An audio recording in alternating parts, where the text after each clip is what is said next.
maneuvering money and divvying up your budget. I think we're going to find out in these books the stuff that they don't want to see. And the thing that FSG have compared to a lot of other ownership groups is all of the cash from that group. So not John Emery's personal cash, but the money comes from that group, right? It's not the individual people. It's a group of businessmen who have one sporting venture. That's where all the sports money is. It's all in sports. It's not like that group has venture capital stuff going on. That's just sports teams. And they're all getting hit right across the board. So if Liverpool make $100 million loss and the Red Sox make $100 million loss for last calendar year, that's the issue. Is it's not just this one team; it's that they've got these other business interests across the globe that are all getting caned by the pandemic. Joel, I'll never forgive the fact that Liverpool never signed Marcel Desailly in around 1998. Even then, my 12-year-old self knew that Liverpool were desperate for a centre-back. But just touching on Ollie's point, I mean, I think it's interesting. I'd actually play devil's advocate with this slightly in the sense that he talks about Joe Gomez and his aerial duel percentage and stuff like that. In that sense, Alaba, there was briefings that Alaba, given his height, what is he, 6'1"? He's 5'10", I think he is. He's a lot is he? smaller. Yeah. Well, that was a reason why they ruled him out. Now, that to me tells me that they're looking for a certain profile of centre-back. Mm-hmm. And maybe David Alaba doesn't fit the fact that they're looking for, in fact, a fourth choice. Maybe, in fact, they're looking for the player who can come up against an Ollie McBurney, say, and just win his duels when he needs to, if Joel Matip isn't fit. And that's, that's a very simplistic way of looking at it. But the just sign a centre-back argument is a little bit more nuanced in the sense that we don't actually know what kind of centre-back they're looking for. We don't. I think we also don't know what Liverpool's actual centre-backs look like for next season, because I kind of think they need to replace Matip anyway in the summer. I'm not saying necessarily get rid of him, but sort of get someone who essentially takes his place in the squads. And if he's fit, then that's kind of an unexpected bonus. I think Liverpool kind of has to look at him that way next season. And then we don't know what the two guys coming back, what kind of shape they're going to be in, or how long it will take them to return to anything like their old levels, if they do that next season at all. So I think there's a pretty strong case that they go out and buy what they see as a first choice one who'll play kind of 30, 40 games in all comps anyway. In terms of profile, I mean, the ones whose kind of names keep getting mentioned, both of which, from what I've seen, look kind of ideal in terms of they are good on the ball, they're very quick, so they can play the high line, and they're good in the air. Other two French guys at Leipzig, Upamecano and Konate. And it would have been really interesting to see what would have happened this month had the Champions League draw not gone the way it did, because I think that almost, if that ever was a possibility, sort of killed either of them dead in the water if Liverpool were interested. And I think the thing with both of those is they've got release clauses that come into play in the summer, if I'm right in saying it's only around the 45 million euro mark, I think that might be right, which kind of in the current market seems more than reasonable. So yeah, we're yet to see the sort of full. You see sometimes at certain positions there's like a short list, like when they were signing the left back in the summer, and there was a whole series of names there.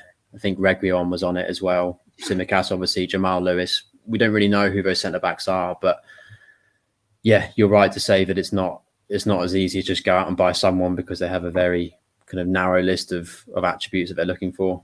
And the players that do have them are so small, and the clubs that do have them don't want to lose them halfway through a season. The reason the Alaba one's so frustrating to me is that I really think that the value comes in that versatility. You get a world-class player in three positions, so it wouldn't be centre-back for centre-back's sake. I think if they went out now and said we're doing Ben White for 30 million quid, I think that would be not desperation, but a centre-back for centre-back's sake. I don't think he fits what they would be looking for. He's more of a three at the back type player. He's probably really more of a holding midfielder who drops into a back three. That to me would be desperation. I just can't fathom that of all the world's centre backs, Michael Edwards is saying only these two lads at this one club fit my profile. That's not really how they've operated in the past. They've often had a quite sprawling board. Aside from Alisson and Van Dijk, it's usually been their second choices they've ended up having to sign. Second, third choices.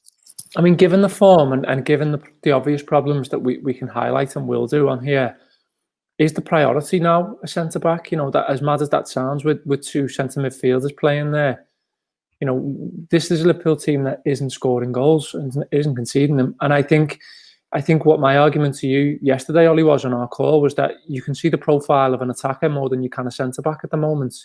You can see the profile of attacking player that they need more than you can the centre half, and that might come back to flip on its head. Liverpool might start scoring goals, we might start conceding them, and then we're still in the same boat in terms of them not picking up points. But at the moment, to get the balance right, and I think this is a case of balance in terms of what's right for the team, what gets it to the point in which it can sort of serve both things at the same time. I wonder if the emphasis will be, no, this is a problem in terms of us in the final third. And if we get Virgil back in March, for example, then we can sort of deal with this as a lesser issue to the fact that we need X type of forward player now. Yeah, I wrote a piece yesterday. I think there's certainly a case to be made of a would you rather game between, do you wait and push your chips on Erling Haland in the summer, who, like Joel said before, he has a €75 million release clause. His agent's already come out and said, we're going destination, we're not going cash. It's a reversal to Alaba. They think they can make it back by making him a global icon somewhere and becoming synonymous with a club, which is why they're saying, Barcelona's in court on winding up orders, and the agent's saying, we're just going to find a way to get him there. They have no money, but we'll figure it out. So there's a case you could make for saying, let's hold off now and save those chips, where you're going to have Mbappe, Sancho, Haland available in the summer. It sounds like fantasy football or football manager, but the real possibilities when you include the power you have with Nike and what that can do when you go into a pitch meeting, which is what this is now. It's like free agent recruiting in other sports. Everyone knows what the money is. It's set because we have release clauses these days. And you go in and say, we can make you this guy with this club, with this fan base. So there's definitely a case for that. And I think we'll find out soon enough. Remember, they got the North African and the Chinese TV deal just got signed off in November. So they know what that money is now.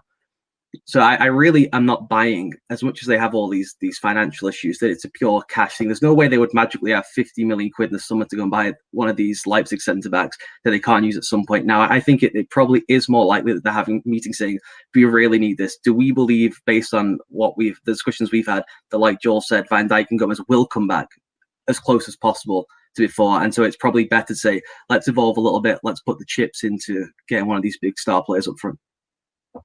Where are you with that, Joel? Do you think the priority now lies in different positions? Because again, to put another spanner in the works, Liverpool need a centre midfielder this summer. They're going to lose Gini Wijnaldum. They need another midfielder. They can't rely on players like Naby Keita in the same way they can't rely on Joel Matip for fitness. So Liverpool are going to be in the market for a midfielder. They're going to be in the market for a centre half. They're going to be in the market for a forward. What is this season telling us in terms of where the priorities should be? I think the midfield's an interesting one in the sense that if you write down all the names in the squad currently, it's clearly the most stacked in terms of depth and quality. But like you say, there's loads of caveats there in terms of Keita is another one, kind of almost like Matip, who you can't really consider kind of a reliable squad member. Oxlade-Chamberlain, again, a player that me and Ollie especially has spoken about lots in this podcast we like, but we haven't seen him kind of in peak condition for a while when he's had kind of a serious injury this season. Milner's, is he 35 now? There's only so much more you can expect to get out of him. Steady, Joel, I'm 35 this year. Well, you're not playing football. I'm trying. As a top player, though, he's sneakily injured, isn't he, Milner? Joel, you've written about this a bunch. He's sneakily, as the Iron Man persona, he's often not available. He's picked up a lot of muscle strains in the last sort of 12 to 18 months or so. It doesn't get spoken about so much. And then, like you say, Wijnaldum seemingly looks like it's not going to happen, the contract extension. So all of a sudden you go from having sort of 7, 8, 9 options there to kind of 3 or 4 reliable ones. So that's including Thiago, who, as we know, has kind of got his own fitness issues in the past. So yeah, centre mid's one that they will need to look at undoubtedly as well. And it's probably one for another podcast, I'm sure, but it's not inconceivable that one of the front three potentially moves on either this summer or the one after that, and then kind of what you do with that is a whole other question. So yeah, you're right to say that centre back is just one of kind of a whole load of positions really in the squad that they're going to have to look at quite seriously. If not now, then definitely in the summer going into next season. Because as well, the other thing that kind of theme that keeps on coming up in these podcasts and in pieces that we write is that the age profile of the squad is kind of in a sweet spot now. In terms of what you'd expect for a team that wants to win trophies. Most of that starting 11, when they're all fit, are kind of in that 27 to 30 peak zone. But kind of moving into next season, as that becomes closer to more players being in their 30s, Liverpool do need to start buying these guys are kind of in that 23 to 27 mark, where they kind of got the likes of Mane, Salah, and Firmino when they first arrived, really. And that's something I think across all those positions that we just mentioned will need to be kind of at the top of their priorities.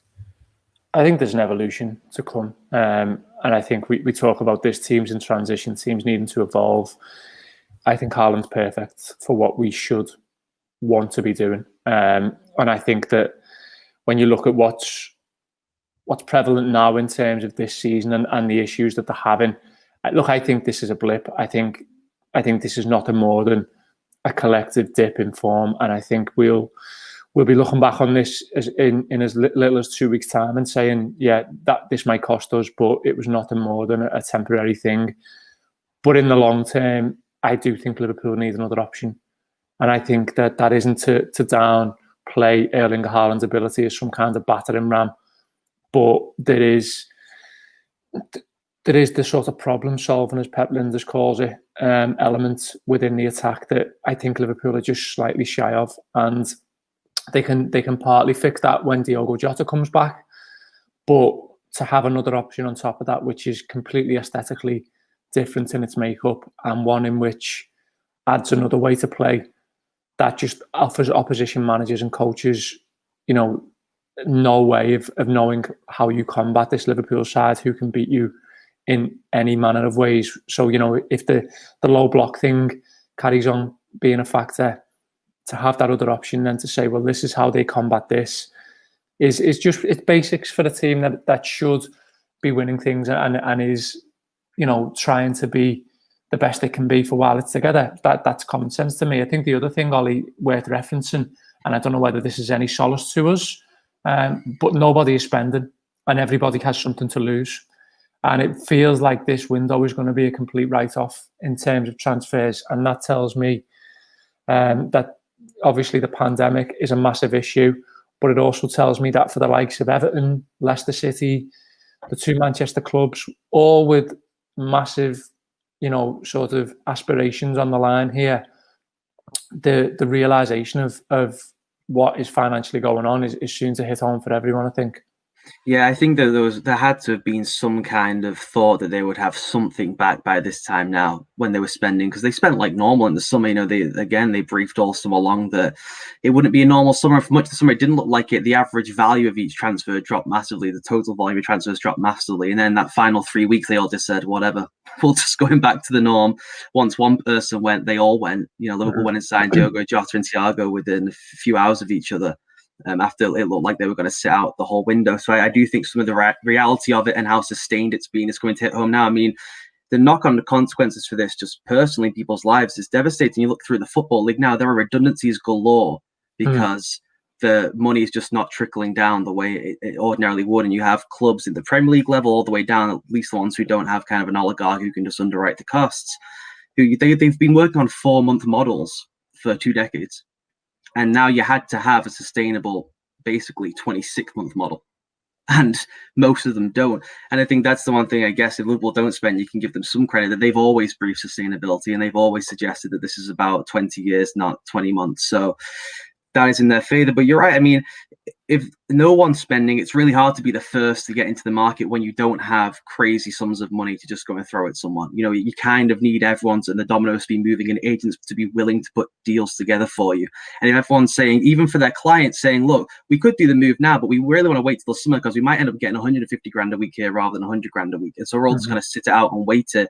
And maybe you got the added element. I don't know how much of this is there and it's speculative, but maybe it doesn't feel as pressing to them because there aren't fans in the stadium. Maybe it doesn't feel quite as real.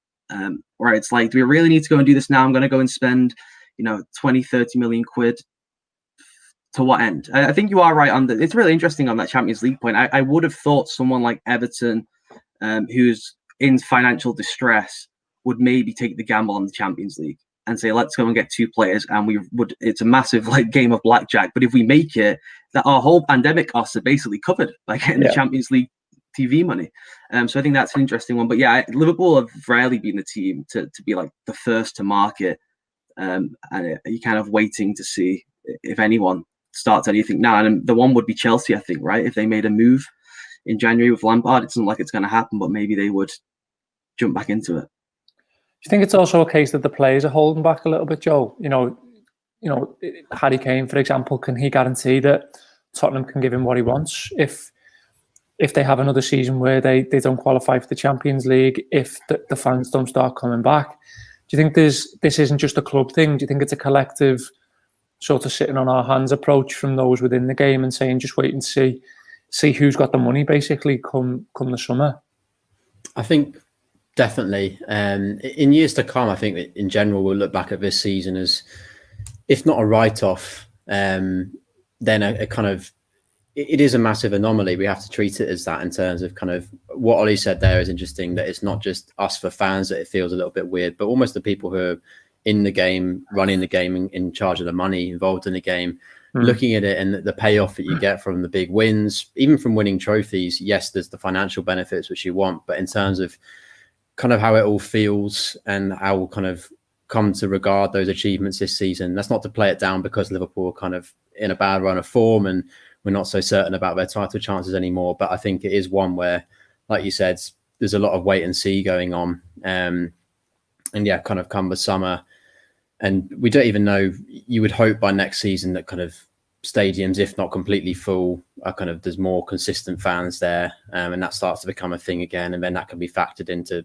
this summer's finances for transfers. But yeah, I'm not that surprised that in general this month has just been completely dead, really, in terms of the top clubs in the league. And I think if to come back to Liverpool and whether anything does actually happen, we've done stuff over the last few weeks on loan deals. That's still something I think they need to look at. I still think that's an option, because if they don't want to kind of compromise 6 months' time in terms of what they want to do in the summer and don't want to take a huge chunk out of that, I still think there's a case that this season is important enough. And like Ollie said, you cover your costs by winning trophies. And if they can get a decent centre-back, I refuse to believe that there's not one in the Premier League or across Europe who's not happy with their current game time and will come and try and win a league and get as far as possible in the Champions League for 5 months of Liverpool. Even if they're not kind of the ideal profile they'd usually go for, I still think that's worth considering as a compromise. All right, over on Liverpool.com, we've started a running series up until Burnley where we are, in fact, putting the front three on trial, so to speak. So every day there will be a piece. I did mine yesterday, where we make a case against the front three, we make a case for them, and then we give a verdict. And it is to do with their current form. And just to highlight and elaborate, this isn't us putting them on trial. It is the footballing world, as we well know. Their form is now a massive talking point across the globe. So I'll start you off, Joel. My overall take, once given the case for and against their current form, was that I think they would be better served, at least on Thursday, taking one of Mane or Salah out of the starting lineup and introducing them with minimum 55 gone. I think that what we're seeing and what we've seen against United was that this is a Liverpool team who, probably a lot to do with the calendar and the lack of a pre-season and everything else that's gone on with this season, is putting a lot into the opening half hour of games. And I think within this run in which they haven't been winning, we're seeing that if teams feel like they can weather the storm of Liverpool in the first 30, then they back themselves to sit in and take whatever they've got at that point, albeit a draw or like Southampton, and win. I think Liverpool could massively benefit from just holding back one of Mane or Salah for that final half an hour, 35 minutes, to inject some energy, to inject some impetus, to inject some pace, and to perhaps win a game from late. Because throughout all of this, second half goals have felt the most hard to come by, in my opinion. And I think that if there's one thing Liverpool have to solve, if you like, it's how to get back that sort of last 15, 20 power through that they usually get through when fans are there, especially in Anfield, and finding the way to win a game later on. And I think that for me, yeah, I think starting without one of those two might be the way to do it. Who are you putting in then is my question, because I get the thought process, and I think if Jota was there, it's a no-brainer. You just go with him for this one. But there's not an obvious one, because I'm not quite sure about Shaqiri being a front three player. And then it's kind of really Minamino or Origi at the moment, which I would roll the dice with Origi, and I know a lot of people don't want to hear that, and I'm never watching the YouTube comment for this podcast as a result. But I think you could see what they were trying to do with him the other night. And you move Mane centre forward, and you ask him to stretch them the other side. And yes, he can be extremely frustrating, and yes, he can be extremely anonymous. But I actually think he's better starting games than he is from the bench. I actually think Burnley could be this season's Everton in terms of just a mad team selection dropping and us going, what is this? What's going on here? But that would be what I would do. I think Minamino is a damning indictment on him that he hasn't had a minute of Premier League football since Crystal Palace, for whatever reason that is.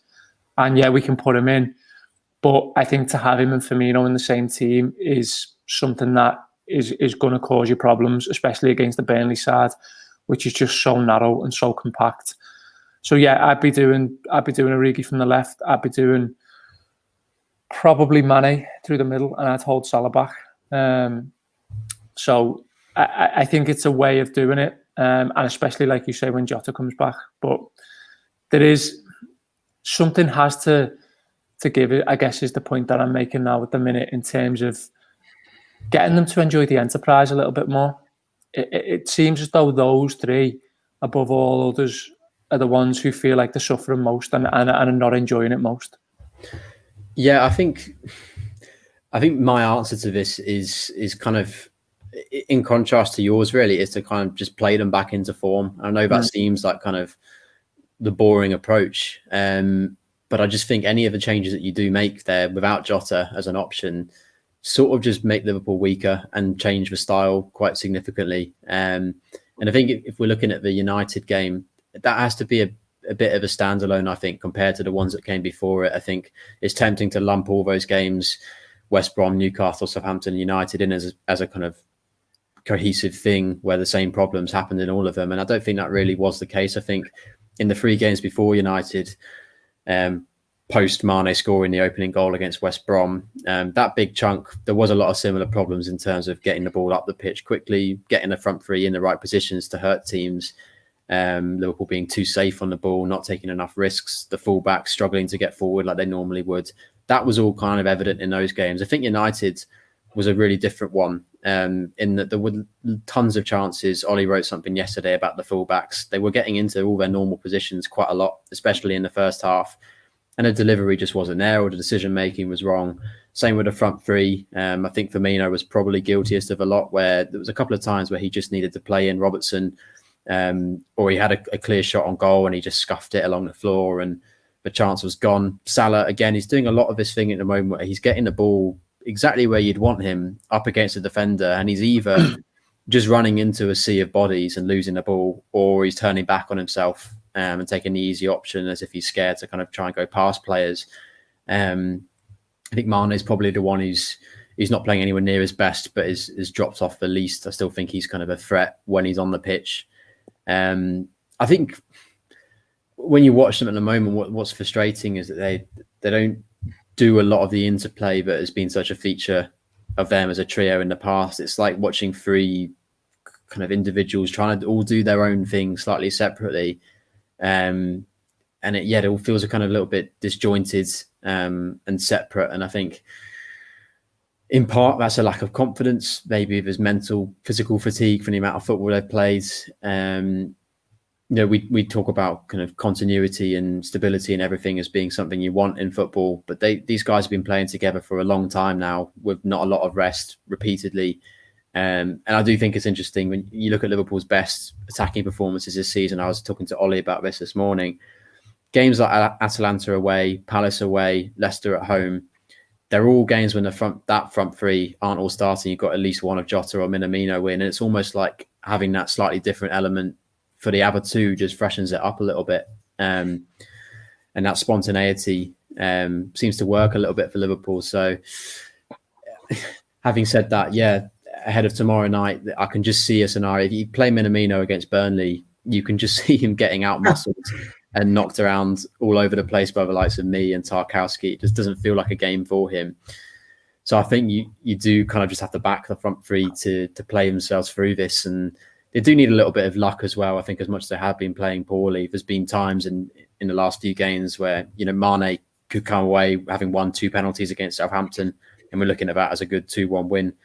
And he doesn't get the decisions in that one. There's been times when Salah or Firmino don't get a ricochet in the box that might have fallen for them, and they've got an easy shot, and it just bounces the wrong way. And yeah, it does feel like at some point something's got to give, because you can't just keep playing these three, and they won't.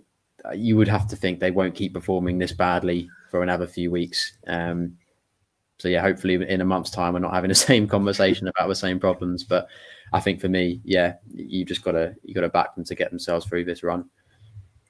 Ollie, I think we could see what Jurgen Klopp was trying to do with Xherdan Shaqiri on Sunday. Are you surprised there's not been? I mean, he plays against Southampton, but are you surprised there's not been more Oxlade-Chamberlain in that sense?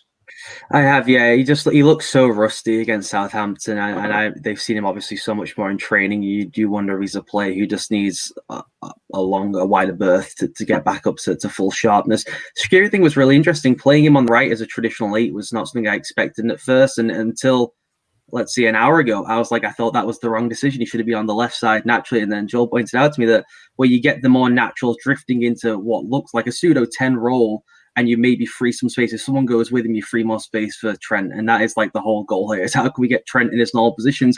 And that's what I thought was so frustrating the other night, as Joel pointed out, is that this was not like the other games. They got into fine positions. They won the XG battle again against a decent United defence, as much as we can laugh at the individual characters sometimes. For 2 seasons now, they've got fantastic defensive numbers. They just are good now. It just is what it is.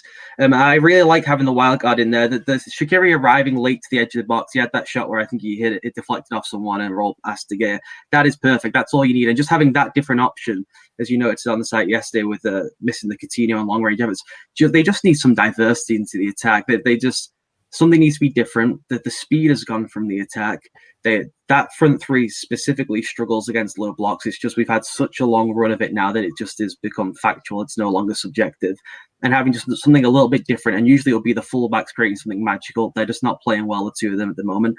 And I agree with Joel on the front three question, because there's a part of me where it's like, you know, Burnley turn up tomorrow night. I love all the nerdy tactical stuff for the analysis, but you turn up tomorrow night as Burnley to Anfield. It's not a packed house, I get that, but you get the team sheet, and if Minamino or Origi's on there, you're like, all right, lads, this is, you know, what is this?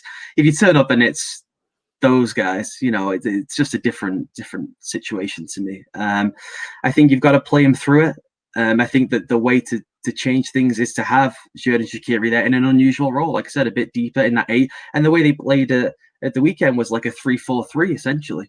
And then different ones of Wijnaldum and Shaqiri would take up that kind of number 10 role, and the fullbacks played as traditional out-and-out wingers, which I think is the correct approach. So that setup I thought worked, and they played poorly. And that to me is where, as I wrote earlier this week, Klopp will take solace. This is there is no structural flaw. It would be a bigger concern if we came on here and said they have a complete structural flaw. The centre-back situation is an apocalypse. If they don't sign someone, the whole season is over. They're just getting into good positions and not making the right decision. And that, I think, is correctable. And in a fortnight, we may say, like at Crystal Palace, oh, they made the right decisions and they're back again, and here's a chance to go and win the title. What I will say about Divock, if you need a goal to go in off someone's backside and to have 3 ricochets and to find its way into the net and then someone to celebrate like they don't know what's happened, he is your man, is all I'm going to say. I completely take the point, Joel. I completely take the argument.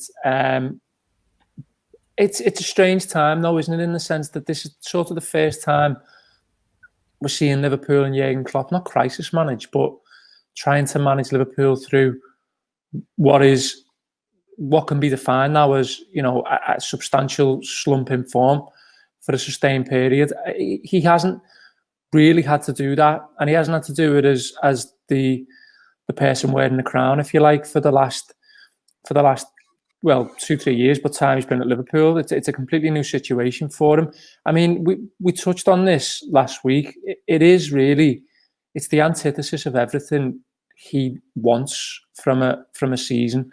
You know, he doesn't have the supporters. He doesn't have that crowd, that visceral sort of connection to call on. And I do actually think that's having an effect in this that we're not talking about. You know, you think of you think of some of those games at Anfield recently, the crowd in recent years, they wouldn't stand for that, in terms of they would get behind Liverpool to a point where I think, the sort of fervent nature of Anfield would, a lot of the times, as we've seen, force an individual into a lapse of concentration for a millisecond, or a minor error, but that is enough for Liverpool to then get in, and they haven't got that at the moment. I think where that was most clear to me was kind of the last 15 minutes of the first half against United. Liverpool had started really, really well that game. I wouldn't quite say they had them on the ropes as such, but that first 25 minutes, half an hour, they were repeatedly getting into the final third and having, if not clear-cut chances, then opportunities to create clear-cut chances if they've made the right decision or the right final pass. There was one when Thiago skipped past, I think it was... might have been Wan-Bissaka or Fred, and he's got a chance to play in Salah, and he just overhits it and it goes out for a goal kick. The Firmino one I referenced before, he gets into a brilliant spot where all he's got to do is roll in Robertson, and he's got a clear shot on goal from about 7 or 8 yards out, which if he hits the target powerfully, has got a decent chance of going in. Liverpool were getting into these spaces constantly, and that's the kind of one when you're talking about there. If a crowd's there, they're not letting that energy just dissipate with 15 minutes to go before half time. And what happens is there's a couple of kind of cheap fouls or free kicks that United get, or even goal kicks that De Gea's taking a minute over every time of his run up. And it just sucks all the momentum and the energy out of it. And Liverpool just don't really get themselves going again until kind of well through the second half. And even at that point, it's still not quite as intense. So I do think that's a thing. I think in terms of the front three, to come back to that one, I think Firmino, more than probably any, you could almost argue any player in the league, but certainly in this Liverpool team, thrives off the energy of the crowds. I don't think it's any coincidence that his kind of best performance of the season have come in that like mini spell when there were a few fans there and he was playing in front of people again. I know he didn't score in the game, but against Wolves, you see him kind of looking more just like he's enjoying himself, playing with kind of freedom. And yeah, it is, as much as it feels flat for us at times watching at home at the moment, you sense that some of the players are suffering a little bit from that. And kind of when I think it's the momentum thing, is that when this Liverpool team has been so good in the past, it has been building up a head of steam and cranking it up. And we've spoken loads about that 15-minute spell before half time, as when they score a lot of their goals and make the breakthrough. And at the moment, it just feels like, yeah, it's so stop-start and you can kind of build up momentum. But if they don't get the goal, as has been the case in recent games, the games kind of just, they almost sleepwalk into a kind of a tepid, flat, a strange state where kind of just not an awful lot is happening and they struggle to snap themselves out of it. Just final word for you, Ollie. This season has been one for me that's been made up of a lot of individual moments and a lot of individual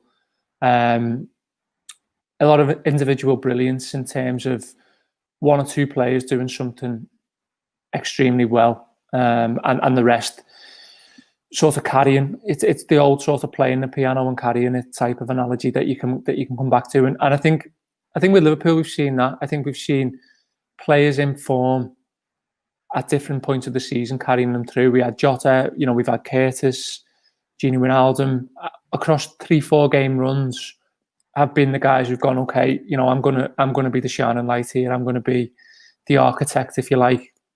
And across the league too, players like Bruno Fernandes can be mercurial in their own individual right. And it does feel like a season for the individual as much as anything. I mean, Liverpool could really do with someone stepping up to the plate for 3 or 4 games. And if they've got a player like Thiago coming back in, who, we've seen how he can conduct the other night, he could be the one for me who can just get them by the horns for 3 games and say, right, okay, this is what we're doing. I'm sort of, pull others around him into a 7 out of 10, which may be enough to get over the line. Yeah, I mean, the one individual performance I would note is I think Alisson has gone to a level that's like, I already thought he was the best goalkeeper in the world, and I think he's just putting distance between himself. And he's never really had to be an out-and-out match winner that keeps you in a title race. And now he is being. I mean, he's keeping them in the title race. So that, to me, would be the one consistent genuinely world class every time he's on the pitch player they've had this year in terms of consistency when he's available. Thiago one's interesting. Yeah, I've written a ton about the Thiago effect, and everyone who's listening knows that I just adore the man, have done forever. Can't believe, honestly, still that he's in the Liverpool kit, and I'm so frustrated I'm not able to actually go and see it in person. It doesn't feel real quite. But you see with everyone else who kind of touches the ball frequently, there's like a fizz. It rattles back and forth, right? He plays it to them, they play it back, and he's like, okay, we're moving through the gears now. Similar to Klopp still believes for some reason Milner can